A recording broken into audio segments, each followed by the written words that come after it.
The Lord said to Moses, "Chisel out 2 stone tablets like the first ones, and I will write on them the words that were on the first tablets, which you broke. Be ready in the morning and then come up on Mount Sinai. Present yourself to me there on top of the mountain. No one is to come with you or be seen anywhere on the mountain. Not even the flocks and herds may graze in front of the mountain." So Moses chiseled out 2 stone tablets like the first ones, and went up Mount Sinai early in the morning, as the Lord had commanded him, and he carried the 2 stone tablets in his hands. Then the Lord came down in the cloud and stood there with him and proclaimed his name, the Lord. And he passed in front of Moses, proclaiming, the Lord, the compassionate and gracious God, slow to anger, abounding in love and faithfulness, maintaining love to thousands, and forgiving wickedness, rebellion, and sin. Yet he does not leave the guilty unpunished. He punishes the children and their children for the sin of the parents to the 3rd and 4th generation. Moses bowed to the ground at once and worshipped.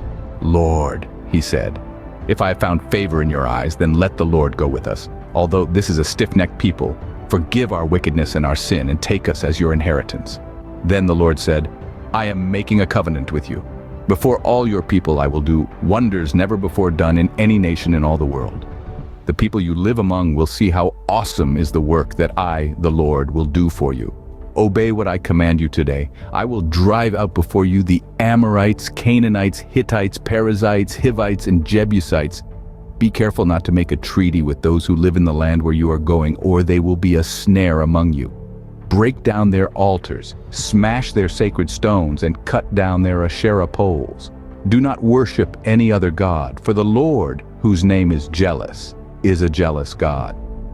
Be careful not to make a treaty with those who live in the land, for when they prostitute themselves to their gods and sacrifice to them, they will invite you and you will eat their sacrifices.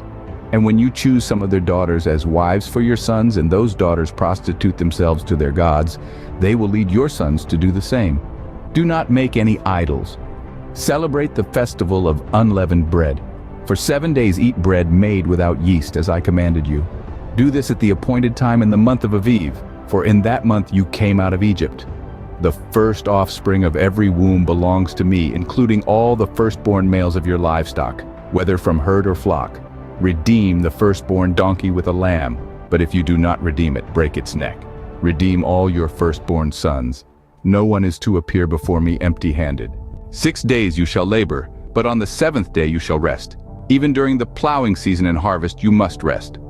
Celebrate the festival of weeks with the first fruits of the wheat harvest, and the festival of ingathering at the turn of the year. 3 times a year all your men are to appear before the sovereign Lord, the God of Israel. I will drive out nations before you and enlarge your territory, and no one will covet your land when you go up 3 times each year to appear before the Lord your God. Do not offer the blood of a sacrifice to me along with anything containing yeast, and do not let any of the sacrifice from the Passover festival remain until morning. Bring the best of the first fruits of your soil to the house of the Lord your God. Do not cook a young goat in its mother's milk. Then the Lord said to Moses, "Write down these words, for in accordance with these words I have made a covenant with you and with Israel." Moses was there with the Lord 40 days and 40 nights without eating bread or drinking water. And he wrote on the tablets the words of the covenant, the 10 commandments, the radiant face of Moses. When Moses came down from Mount Sinai with the 2 tablets of the covenant law in his hands, he was not aware that his face was radiant because he had spoken with the Lord. When Aaron and all the Israelites saw Moses, his face was radiant, and they were afraid to come near him. But Moses called to them, so Aaron and all the leaders of the community came back to him, and he spoke to them. Afterward, all the Israelites came near him, and he gave them all the commands the Lord had given him on Mount Sinai. When Moses finished speaking to them, he put a veil over his face. But whenever he entered the Lord's presence to speak with him, he removed the veil until he came out.